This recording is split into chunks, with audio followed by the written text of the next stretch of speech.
Yeah. Good. Hi, everybody. This is the May 9th episode of Inventors Roundtable, and we have got inventors from all over the country joining us tonight. Thanks, everybody, for showing up. We are going to do two special episodes of the Inventors Roundtable in June, and one of them is the fact that we've got the R&D, and almost all of you qualify for this R&D credit, tax credit. And we are going to have one of the guys on from ADP that we met at ASD Marketplace. I get really confused with all the initials, but he's going to be on and talk to everyone. And I've had inventor groups from all over the country ask to get his contact information about how you apply for that R&D tax credit when you're doing a product. And the encouraging thing about it is, he said, it doesn't matter if you're doing a pet product or a spacecraft. The R&D tax credit, almost everyone in one category or another qualifies in your prototyping stage. You know, whenever you've paid for someone to do a prototype for you, to do any kind of testing for you, early stages of manufacturing, any of those categories, and they will go back up to 3 years to see if you qualify for anything. So, you know, once you hit the marketplace and you're not doing any more research and development and playing around with prototypes, your tax credits wane. But, you know, they will go back and take a look at that. And then if you're working on your product and doing any more research and development on it, you can qualify again for it. So it was really fascinating because I told him, I said, you know, we're doing, you know, pet products, kitchen gadgets, fashion stuff. And he goes, it doesn't matter. If you have hired an engineer to do some testing in the marketplace and figure out the best way to make it, you could still qualify. So we're going to have them on to talk to everybody across the country in June. So. Rita, is that a credit, a flat rate type credit, or is it based on like your specific product, or do we know anything about like what the credit is? It's a dollar for dollar credit on money you spent on the product. Oh, wow. Okay.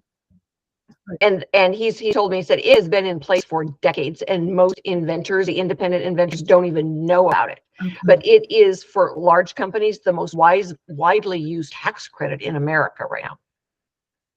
And so they're geared to bring it to us as far as that. And the company is ADP. They've been around for 75 years.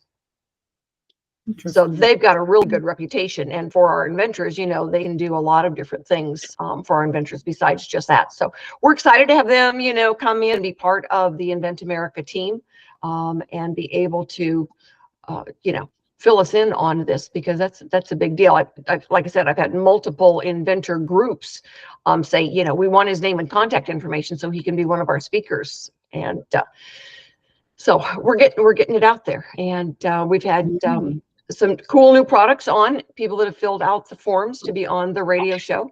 And so that's all been good. But anyway, so how are all of you guys? Lon, you had asked a credit about filing a trademark. Yeah, I've been taking a class through USPTO, and it's 8 modules. And if I'm understanding right, I've got all the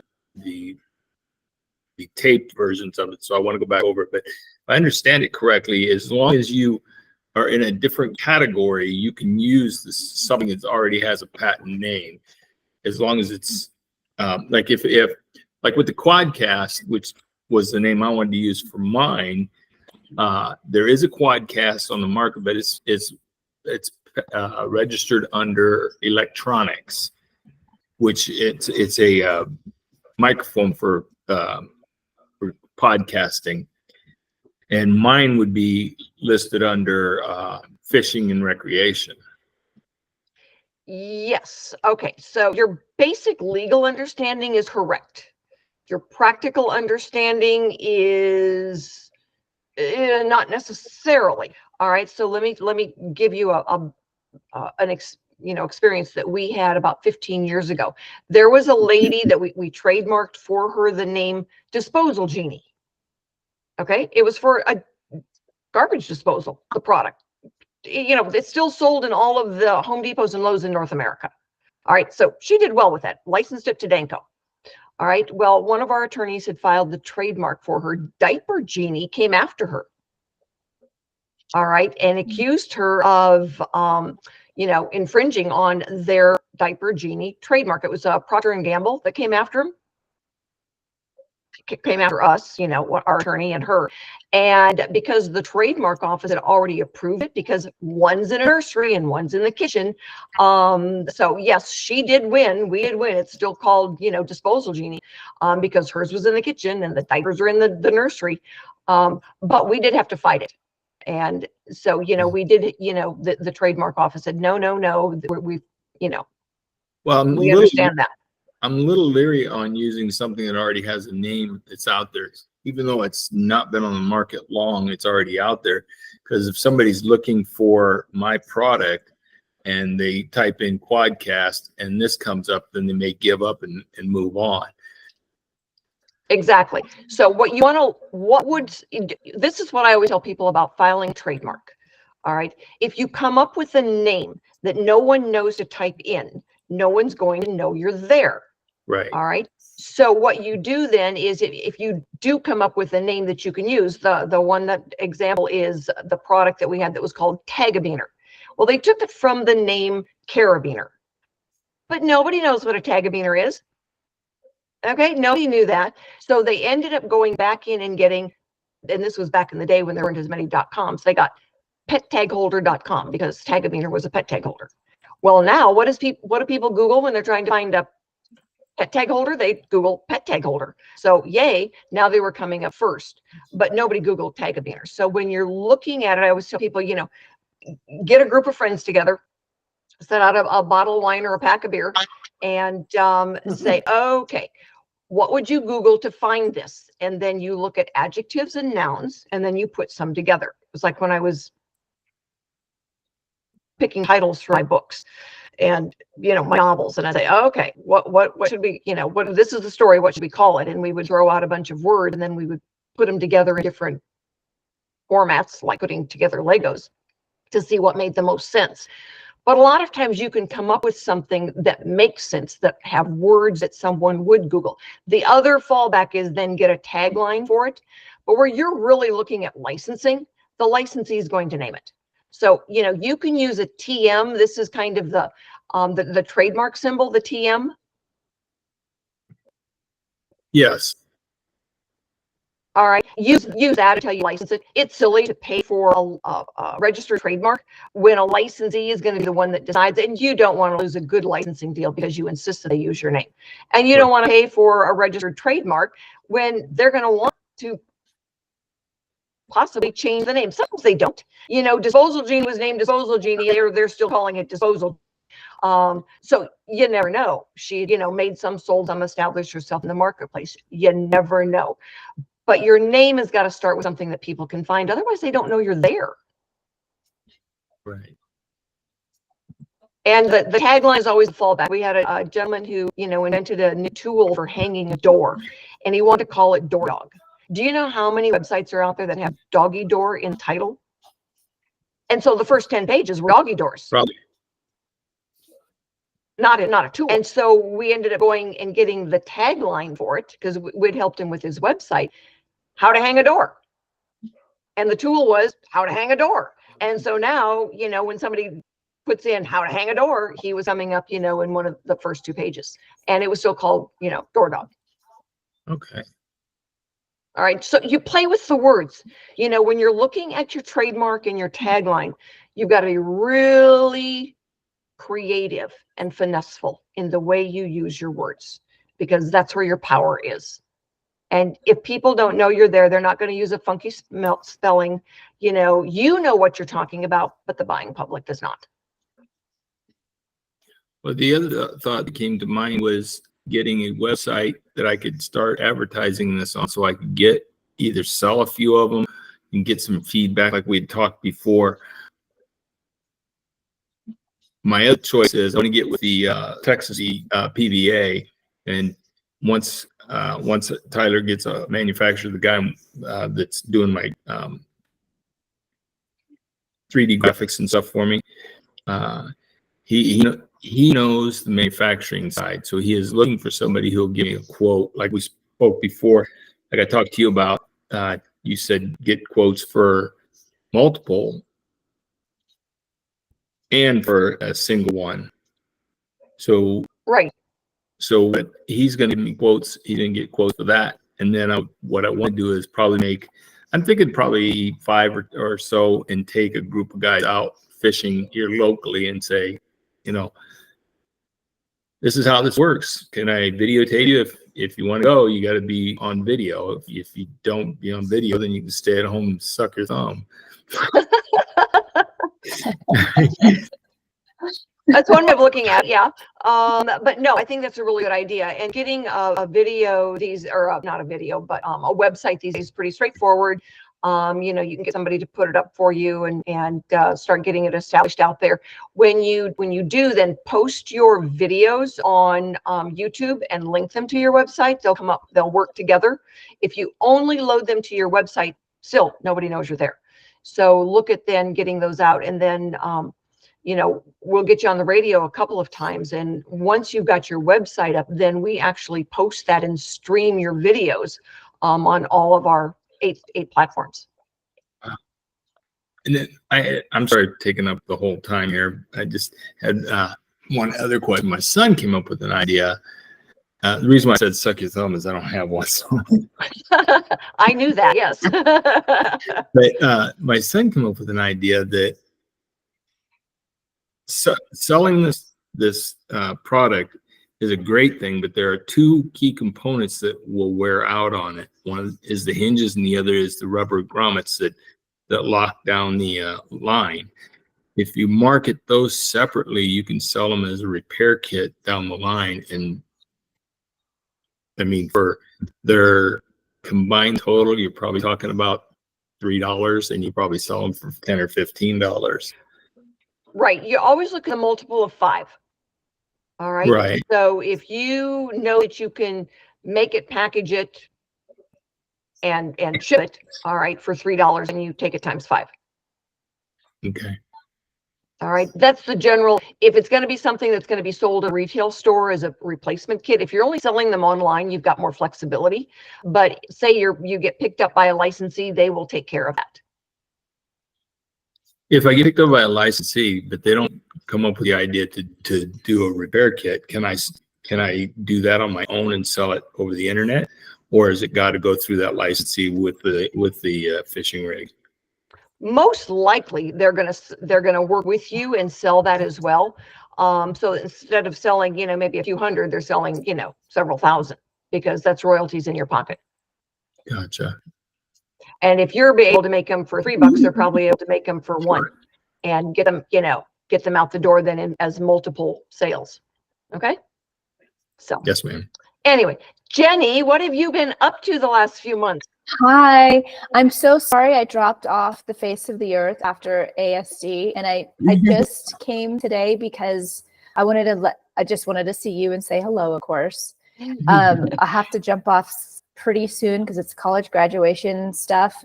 Everybody's flying in. As soon as I hear the door open, I got to jump in a car and go to Denver to Boulder. You know how it goes. But I just wanted to I'm not mad. Yeah. I miss you. Everything's going great.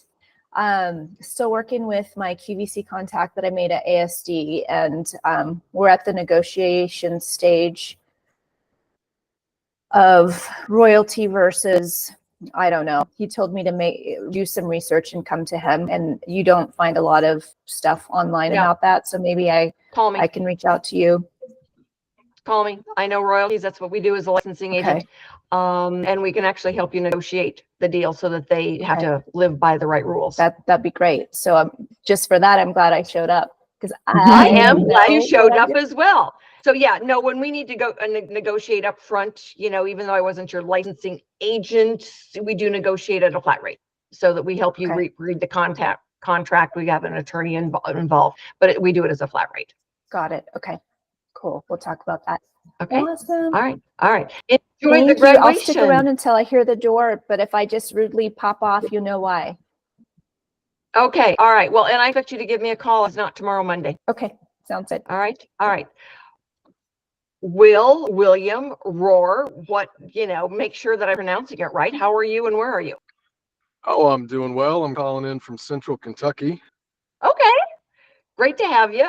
My dog is a husky and he thinks he should live in Kentucky, but because that's the direction he always runs when he gets out and gets away. Anyway, so, if you ever see a, black husky Malamute mix, you'll say, oh, Rita's dog.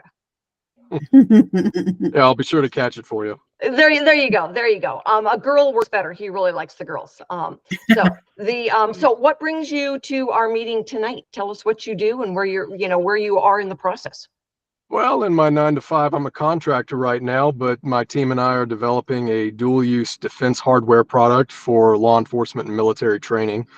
So we're prototyping things out right now, and we're making decent progress. So I thought I'd get more plugged in with the, founder and inventor community to try and see what I can learn from other people's mistakes instead of learning the hard way.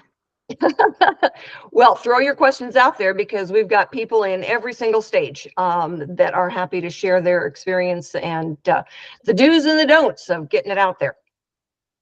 Right on. All right. Jess Buckner, you're muted. Hey, Jess, how are you? You're muted, honey. I'm good. How are you? There you are. Just fine. Where are you and what are you working on? I am actually in Kentucky as well. Wow. So this is my first time here. I am at the very, very beginning stages of, I guess, inventorship. I had just an idea at work. During the day, I am a healthcare IT specialist.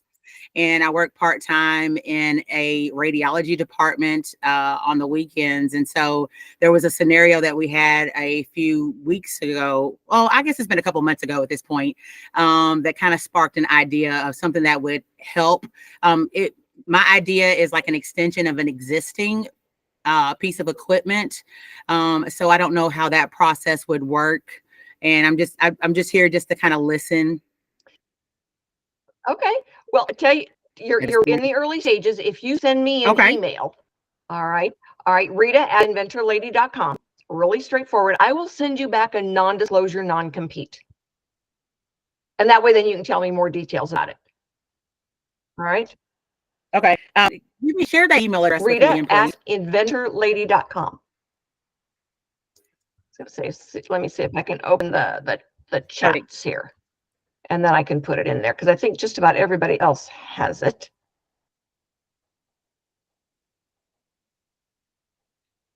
And I don't know, it's hard for me to talk and look at what I'm doing at the same time. So sorry for the delay there, guys. But yeah, we can go ahead and answer some questions for you, get you started on the right track. And Jenny, did you want to say something before? No, I just put your email in the chat. Oh, thank you. Thank you. Thank you very much. All right.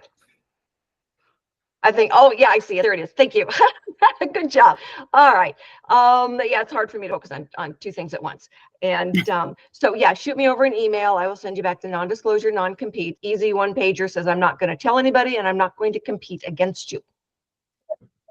All right. Peter, give us an update on you, dear. Okay. Well, I'm participating primarily just to see if I can assist other people. I'm a retired patent agent, but I'm not looking for work. And you have to remember that if I give any advice or help, it's free, and so you get what you pay for. So, but yeah, I'm here to try to help people. I've been active as a mentor with students and faculty up at University of Colorado in Boulder. They have a ventures program there where they try to get professors and students to start new businesses. And we as a mentor act as a kind of a sounding board, listen to their business plan, give them some criticism, hopefully positive. And so I've been enjoying that. And I think there may be a situation comes along here where I can kind of do a similar thing. Well, Peter.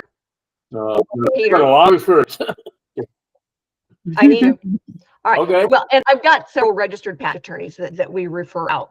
However, I am doing a radio show on Monday that's called Delay and Disaster. And it's about, a couple of inventors who delayed and then they saw their product on Amazon. But my industry expert really needs to be somebody familiar with filing patents and that whole industry.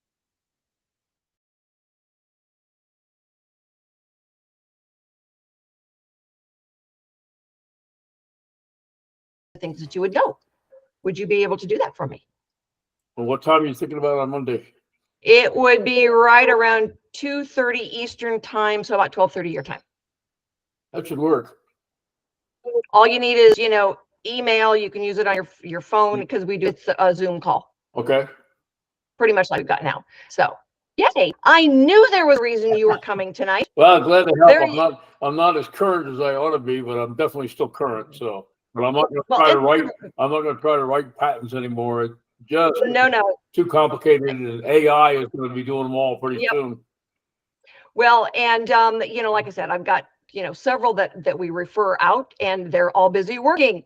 So I needed somebody that would fill in on that part. So if you get anybody that does call and ask, you say, no, call Rita, because she's got registered patent attorneys that are, very good, very reasonable. And part of it is that when I am, referring them out, I become then your advocate, which is really good because, if you say, well, the attorney did this, and I can say, you know what, let me call them and find out what's going on.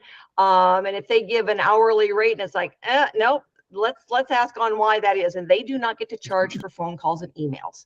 And they don't get to send an invoice you weren't expecting. You have to approve it first before they do the work. So it keeps that piece of, the expenses under control and no surprises. Good. So that's what we do. But if you shoot me an email, Peter, I would appreciate it tomorrow morning. That way, then I can get from you what I need for that thing on Monday. Thank you. Double check so much. Nothing else is coming from the interim, but I think we're okay. So good. All right. No, I knew. I was like, you know what? I'm going to find somebody at that meeting tonight that can fill in that spot. So thank you. All right. Diane, introduce yourself. You are muted right now, but introduce yourself and tell us why you're here and how we can help. Oh, hi, Rita. I'm from the Atlanta area. Oh, cool. Yeah. And I am in the same situation as Jess. I just had an idea. I wanted to purchase something and I went online to look for it and it didn't exist. So it's an office product and it's something very simple, but I think that it's something that would be very useful and might sell. But I'm in the very beginning stages, so I need a kind of a roadmap on what I should do. Okay, so if you go to the inventorlady.com site, you can download the Inventor's Galaxy Guide. That's your roadmap, kind of. It talks about the different phases of inventing and the pendulum swing of the costs. So you can kind of gauge where you want to be and what side of that canyon you want to end up landing on. Oh, Okay. with that said, in a perfect world of getting a product out there, there are stages you go through. And every decision you make, every business decision you make is based on the information you gathered at the last step. And so I had a gentleman today that had sent me, he wanted some help licensing his product. And so, he was already patent pending. And I asked him who he used. He'd used one of the invention promotion companies. And I go, okay, I will send you a non-disclosure, non-compete, and we are starting over. Because there's no one that will talk to him about a licensing deal when you've used Invent Help, Invent Home, Davidson, any of those. They are disasters because they've already put their money up front. And so when I actually then saw his drawings that they did, I went and looked on Amazon. There was one that used the exact same wording as his. It looked exactly the same as the renderings they did. And so I sent him the link and I said, why is yours different? And he goes, oh, well, this and this and this. And I'm going, you know what? I'm not really thinking the examiner is going to go with that. But I, passed him on to one of our attorneys and I said, okay, he is going to give you another opinion on this. And I told the attorney, I said, this is what I found in 30 seconds or less. And he goes, okay. He said, well, assess and take it from there. Because as a licensing agent, I don't charge anything up front. I've got to make sure that we've got something that we can work with. And a licensee wants to know that they can defend the patent if it's infringed on. Okay, and you said it was called the Inventor's Galaxy Guide Galaxy Guide, and it's on your on my website? website. Yep. Okay, what is Inventorlady.com. Okay, It's in the chat. Yep. My website's in the chat. So if you just go there, the inventorlady.com, it's right at the top on one of the icons, the Inventor's okay, Guide. Right. Download it, and then you can go. It takes about 30 minutes to go through it. It's really Okay. easy, and it's got some great cartoons. okay, thank you. All right. And then shoot me an email, and I will sign a non-disclosure, non-compete for you as well, Diane, and you can tell me what you're working on. Okay, thank All you. right. So Andrea. All right, we are back to you. You're the first block on the page for me. Tell everybody kind of where you're at and what you're working on, because it's really exciting. I mean, it's you've taken the next step in development from ASD Market Week. Yes, we decided to go for the CIP, which is the additional continuation, I guess, of the product, which is a pet product. It's a pet food travel case. And right now that's where we are. I'm trying to get as much covered in that as I can. I'm still waiting to get a licensee interested in that. And just doing various research online, reaching out to people from ASD. I had done that before. So just really waiting at this point to see where else it goes. I did make contact with somebody, a gentleman who is a funding group that works with angel investors and possibly grants. So I'm just looking into some of that. I did get a couple of replies on trying to produce the product myself. And yeah, that gets kind of expensive. So all the pieces have to kind of go together to do that. And I'm very interested in hearing more about doing a coming soon website type thing to advertise, to see if there is the interest there that would give me feedback on thoughts on the product. And coming soon, once I get all that marketing done. So that's you met Mike Green at ASD. I think the gentleman there. Yeah. Oh, that's right. You weren't there. Chuck was there. Anyway, Mike is the one that does all of our websites and everything. So I can send you his information. Because after all these years of doing this, he was the best and the most reasonable. He was the one that started doing all of our social media and everything for us that last couple of years that we went to the National Hardware Show, and people would Google National Hardware Show and Inventor Lady was all that would come up. Oh, wow. And it was, and I we were laughing about it. And then Mike filled in the gap on that. He used to work for them.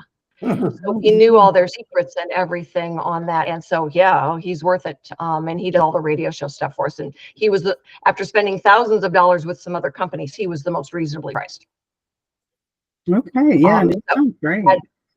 One of the ladies that had gone with us met him at the National Hardware Show the last year we were there, and she went to work for him.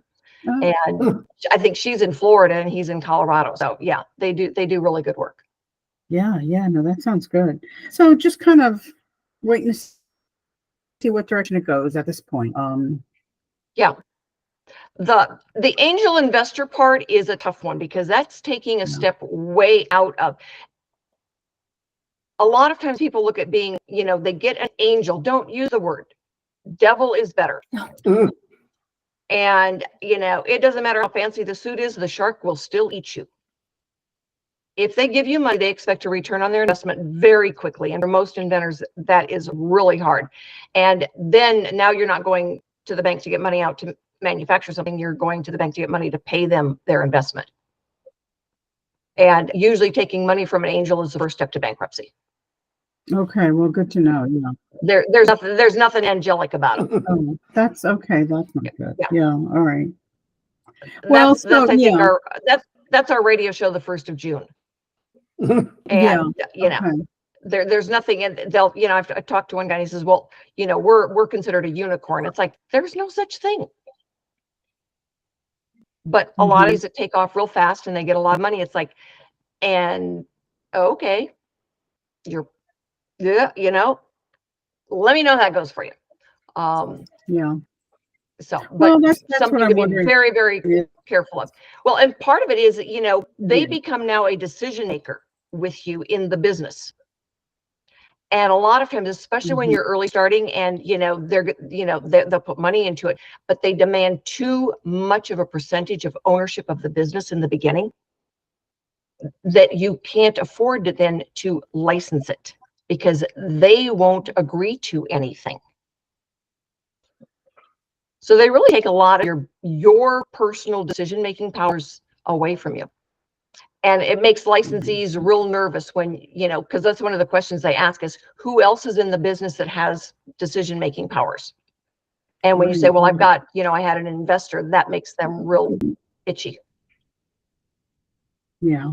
Well, it's all good information. Yeah. Okay. At some point you either have to jump in with both feet and take on that financial debt, or it's like a patent sitting there on a shelf that looks really good. It's a great prototype, but it sits there. Nobody can produce it. So when you get your CIP done, get pricing on that, because that's going to cost a lot less. Yeah. And then you could have some made and get them out there. And that's going to be a more favorable product than the one that you're working on now. Okay. Okay. Just because of the cost of manufacturing. Okay. Yeah. Okay. Yep. Sounds all right. good. All right. Lon, any more questions for us tonight? Microphone. Once you have a website, how do you display it strategically so as to not give enough? I don't want to come off like I'm hiding something, but I also don't want people to be able to see the entire thing so that they can go home and make it in their garage, Well, you're patent pending. You need to stop worrying about it. Okay. All right. I mean, really, you can, if you work in fear, right, you'll never get it out there. And so I'm not so much working in fear. I don't know the ins and outs, and I don't have a big bank account. If somebody was to take my idea and run with it, then it's just a loss. Well, and that's a concern. I will use that word instead of fear. That is a concern that every inventor has. Okay. And so, but you can't get the attention of a licensee unless you get it out there. Gotcha. And so the value of licensing is that if it's infringed on, somebody copies it. Even if you can't go after them under patent pending. You have to wait till the patent issues. Okay. But then you can go back after them, and the licensee is generally the one that does that. Gotcha. All right. That lady that did the disposal genie that I talked about earlier, we had licensed it to Danko, and Walmart knocked it off. Danko had the deep pockets. They got it pulled from the shelves. I remember you telling me about that. Yeah, and Walmart still doesn't have it. Oh, that's good. Okay. So it does, the licensing does help. It was just like the guy that did Bunch of Balloons, Josh Malone. When it was knocked off by Telebrands, he had licensed it. Are you guys hearing an echo? Yeah. Yeah, you know, a lot of feedback. I thought it was on my end. Yeah, it's Peter. Can you please put yourself on mute? It's who? Peter, you're echoing. But I haven't said anything. Oh no, the audio from your speakers is laying back into your microphone. If you could just mute gotcha. your microphone. Gotcha. Thank you. You're welcome. See how well that works. Oh yeah, that's better. Okay, that's better. Thanks, Peter. And so when Did you see what I'm saying? I mean, if I take and put it out there and I say, you know, I've got this product that, because ultimately, like I told you, and I still stand by it, I want to get it in the hands of veterans primarily. That's my main goal, because, you know, these guys are, the stress and stuff, and fishing is a great stress relief. And maybe if I can keep a few of them from committing suicide, then maybe that's what my whole thing in life is meant to be. But Look at it like this, Lon. that's All right, you can put it out, out there, you can show videos without showing the details of the intellectual property. Now, okay. eventually, if somebody wants it, they'll go and they'll find the intellectual property, because eventually you'll be published. Right. All right. And And at so that point, then it's going to be the licensing agreement owners to go after them, right? exactly, Okay. exactly. But right now, showing somebody using it, getting the feedback, doing some of the videos, now you're not giving the enabling details. So what they call it is an enabling disclosure. So you've got the camera back, they're not showing exactly what it is. Now, it doesn't mean somebody couldn't order one from you and then copy it, but you'll make yourself crazy chasing that. Yeah, and I'm trying not to be too over analytical about this, because I would like to see it go, but I also don't want it to be stolen and used by, and stolen. The idea is stolen and taken away somehow. Well, you share the same concerns that almost every inventor has had at one point or another. And, anything that really takes off, somebody's is going to copy it. And you just do the best you can.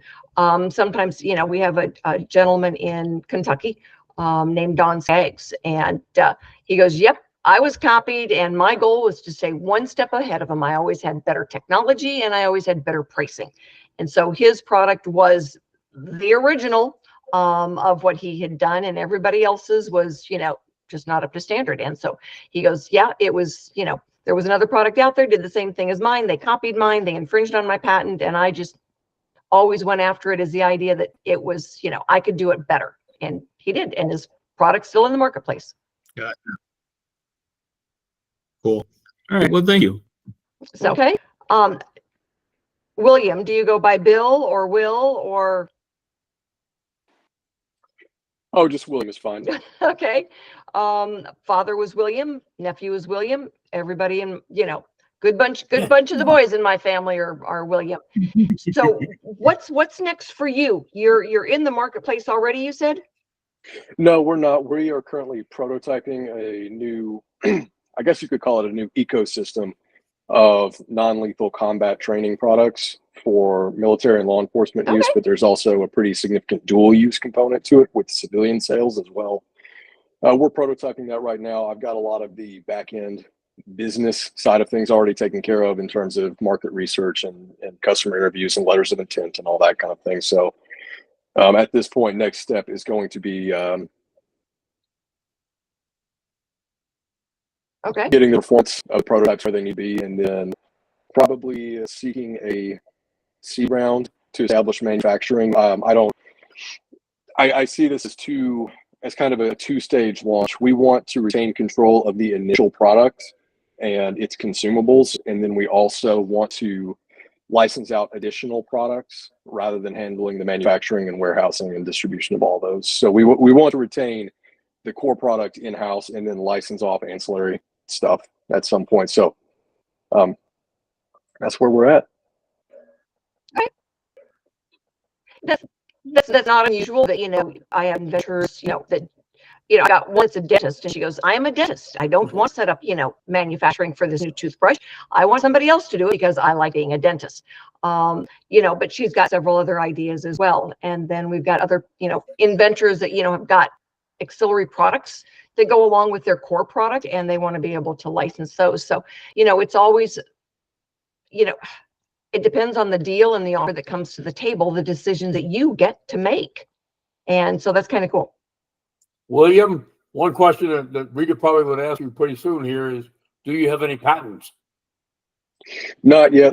There are at least 7 different patentable technologies within our system. And one of my advisors told me if I think there's 7, there's actually more like 50. So we'll have to see about that. But no, right now we're just kind of in stealth mode. We're operating in an extremely litigious and petty market segment. So I want to keep this as quiet as possible for as long as possible. So we're probably going to get patent pending status no more than a year out from bringing the product to market. And then, of course, we'll have all the IP in place before we do. You're running a risk. How so? Okay. Because if you are seeing it, an idea that you're able to, get through the process of getting, product to sell, right? You have to assume that somebody else sees it. The idea that you are the only one that's got a particular idea is naive. Because you've got to figure that other people are seeing something in the marketplace that you're seeing, and they're trying to fill the niche. The first to file in the US wins. It is no longer the first to invent. That changed in 2013. The sooner you get patent pending status with a provisional, the safer off you are in being able to protect that intellectual property and everything that you've done. That's the topic that we're talking about, is that, delay is disaster. Because the one guy, he came to me 9 months ago with his idea.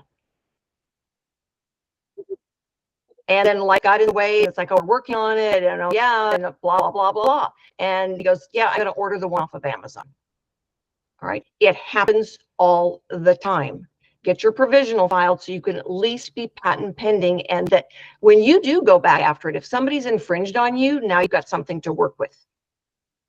The last thing you want to do is get seed money around, start going into manufacturing, find out, okay, now we're ready to file, and somebody else has beat you to the market, because whoever gave you that money is going to expect it back. Mm-hmm. Yeah, that would. And if they were smart in giving you money, all right, they're going to want to read the patent, because they're going to want to know they've got a chance to go after somebody that infringes on it. Yeah, I haven't been paying too much attention to the patent stuff. The angel I'm working with right now, he has already had a lot of successful exits from biotech stuff, so he has patent attorneys on retainer. So the handshake agreement on that was that basically I was to develop the technology, he would handle all of the legal when the time was right. So right now we're tell him to hurry his ass up. Yeah. Because he's putting you at risk. I've seen it happen. I've been doing this 17 years, and I've seen it happen more often than you can imagine. And it's exactly that we had another lady that was getting very cool product, had functioning prototypes, got connected with somebody that was going to give her $1 million, and then told her that he expected her to go out with friends and family and raise an equal amount, and then fed her with the idea, oh, this is going to be $25 million the first year. That was 9 months ago. They still don't have any product. All right. And so part of it is, you look at what's real, and without a patent, you can do all the development you want. And if you can't hold somebody accountable that infringes on you, everything's been lost. So you can take out 30 word there, but yeah. If it's your idea and he's pulling the strings, you're at risk. understood. Well, you already did your speech, Rita, about angels are really devils, so you don't have to repeat that. Yeah. Been around it for a long time. My husband is a 40-year attorney, worked for in-house counsel, Procter & Gamble, ran a paper mill. He has seen all of the startups in California. He worked for one of the big law firms out there during the big, .com era. He's seen all of it. And so when, he tells me, startups are dying, there's no such thing as a unicorn, and you better get your patent filed. It's because he's, been there, done that, and taught me very well. All right. So, Jess, do you have any questions for us? No questions at the time. I'm just kind of absorbing everything at this point. Okay, so what I always tell inventors in the beginning, you do, your own kind of version of a prototype, duct tape, cardboard, whatever you got handy. Legos, I've seen some really good ones made out of Play-Doh. So depending on what you got handy, try to get it out of your head. Some people are better with, colored pencils than they are with Play-Doh, but whatever works for you. Doesn't have to be functioning, but it gets it three-dimensional and out of your head. The first money you spend is on a comprehensive search. All right, it's $500. And from there, you get to see, it helps you, one, it helps you frame the conversation, the first conversation with the attorney. It helps you know what else is out there. I had a gentleman had one done a few months ago, and he goes, oh my God, that was the best $500 I ever spent, because I found one that was exactly same drawings that he had drawn out for us were in a patent that was done in a different country. Wow. And he goes, okay, I will move on to my next idea. And so, what you see and learn back in the search helps you determine, where the parameters of what you've got that you could file or move on. Don't waste the money going down there and the time. But it helps then when you go in to have a real prototype made, you can take in the drawings of what we're found and say, okay, start with this and make these changes. Because, an engineer can't read your mind. The more you can give them to work with, the better off you're going to be. So when you go in and say, okay, start with this and make these changes. Mine is better because it does this. And so you can take in your base version of the prototype and some pictures. And it really helps, but it allows you then, because you've seen what's out there, to frame the conversation with the attorney. When the attorney does the search, it's really a conflict of interest for them to search because they want to write the patent. They rarely do an international search, and if it's been done anywhere in the world, you will not be granted a U.S. patent. So when you have the search done, all right, and I'll send you the information on where to go to have it done. A good comprehensive search is the US PTO by classification, because that's the way a library is organized. That's the way they're organized. It includes an international search, because if it's been done anywhere, you've got to find out. And then it includes a product search, because there's a 2.5-year blind spot at the USPTO. And it's a legitimate blind spot, a year for provisional, never published, and then a 1.5 years for the utility until it is published. 2.5-year blind spot. So, the only way to find it is YouTube videos. Somebody went to a trade show and posted it. Somebody did a website before they were, out there. And so the searcher goes and looks for products that are out there. Said I went to Amazon and found, a half a dozen that were exactly like this guy's. All right. So the search is the way to start, because you learn a lot and how to take the next steps. Lon, you had a question for us? Yes. How reliable is Google patent? Not. It's not. Well, it depends. Let me put some parameters around that. The data is there, but their search engine is weak. So they only, when you go in and you do a keyword search, all right, first of all, it's not good to do, you can start out with that, but a good search is done, like I said, by classifications, because that's the way a library is organized. If somebody puts in a keyword search, automobile, but the patent attorney put the words in their mode of transportation, that's not going to come up under a keyword search. So when you search Google patents, you get about 1/3 of what's out there. Now, if you go to the USPTO website and you put in something, the formatting of the PDF in Google Patents is easier for an inventor to deal with. So if you've got the application number, the publication number, the patent number, anything that you can put into Google Patents, it's there.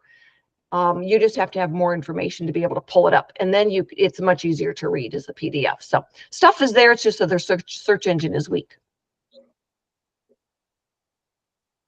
Yeah, Andrea. Just a quick question. What are the parameters on the classification of a new product in terms of whether something can be considered a weapon? Is there a government or military thing that in other words, is that all covered in the same patent search? If I came up with this idea and they would consider it a weapon of protection, is that are you getting into tough zones there for researching that? If you throw a golf ball at somebody hard enough, you can use that as a weapon. But there are classifications in the USPTO that the inventor will look at. But when the searcher goes in to look, okay, they're not looking at weapons. They're looking at what does it do, because a good patent is not industry specific. Oh. All right. So you can have a surgical tool that does basically the same thing on a car engine. It's what does it do that makes it different? Okay. And that's what an examiner is going to look at. So, William, you've got your hand up. Yeah, I actually know quite a bit about that.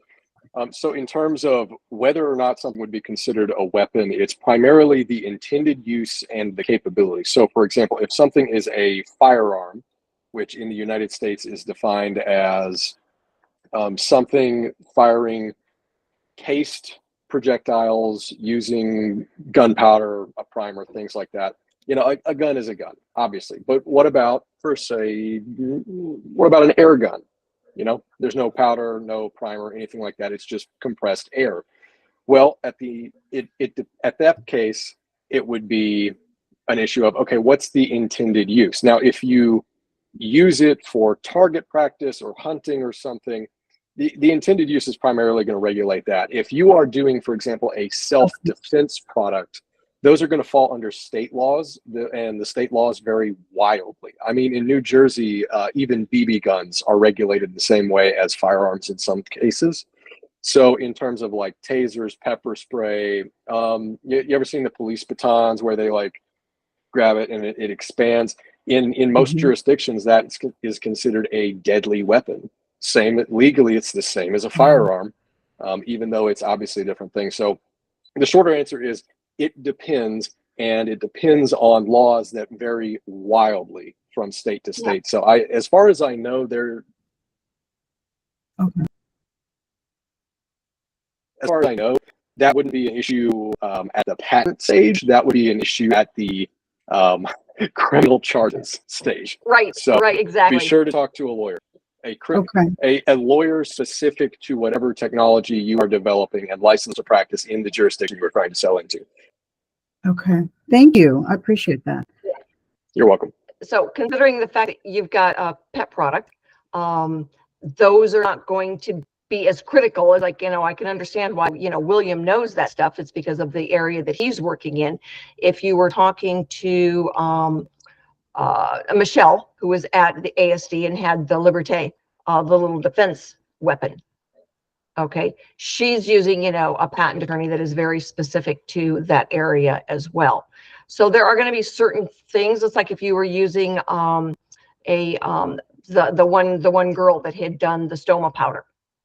There's going to be different categories, and William is right. It's not as much what you would find in the patenting part of it as it is in the regulations part of it. Okay. So like they had to get FDA approval on their packaging. Well, it's on packaging, goodness gracious, but because it's a powder that affects the body, they had to get, the regulations regarding the product in the marketplace, not as much in the patenting part of it. Well, I guess I would need a weapons person, because it would combine 3 different things, and I don't know how to make it. I know what I want it to do, but I don't know how to make it. We're not talking about the pet product. No, this is number 2. This is product number 2. I was going to say, wait a minute. There is no way that you can use that pet travel case as a weapon unless you're falling down a set of stairs. I'm already thinking on my next product that I just, you hear so much on the news about things, and I'm like, I'm going to fix that problem, and it there just you go. sort of goes in there, and I'm like, There I you need go. somebody who knows all about this stuff, so it's, you would learn a lot in getting your search done, because a lot of the things in that category would come back and you'd be able to see how they were written. Okay. Okay. One of the things too that Rita will point out to you is you got to be a little careful on the classification, because the patent agents and attorneys try to sometimes get the patent defined in a particular category because they know that particular art group, as they call them, is easier to get patent released from. So they kind of write their abstract to aim the classification people in one direction when it really probably should be classified another way. So sometimes if you go exclusively on a classification, you're going to miss something. Yeah, that's why keyword searches do not work well. Yeah. And Andrea, if you want to reach out to me, we can connect after this and I can point you in the right direction. Oh, that sounds great. Thank you, William. You're welcome. All right, Diane, do you have any more questions for us?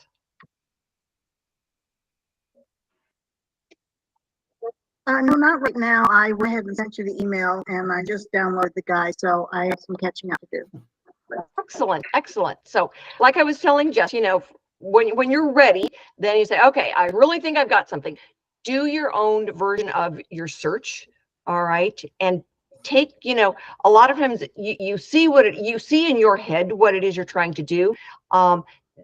Think about how that thing could be used in a different industry, and then look in other ways online. So, you know, where you've got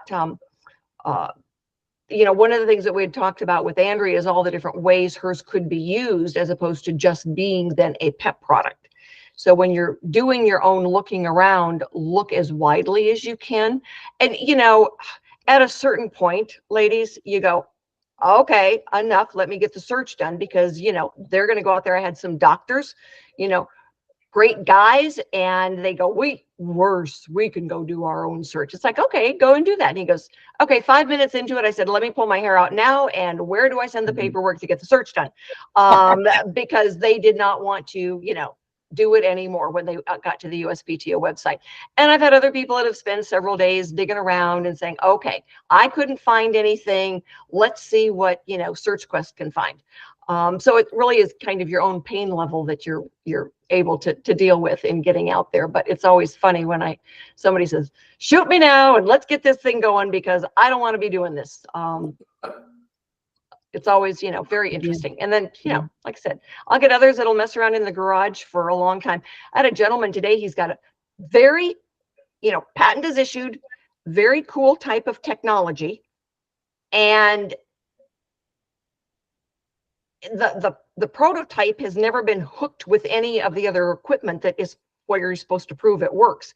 And so when I told him, I said, you know, you've got your rough prototype in the garage. Have you ever actually hooked it up to one of these other gadgets to see it work? And he goes, well, not exactly. And it's like, well, let's talk about exactly what you've done. And he goes, I've been trying to find, you know, somebody that can help me. And so I suggested that he go to a, you know, local college, see if they can make it a class. And he texted me and he goes, okay, you made me take a step back and really look at what I'm doing. And thank you very much.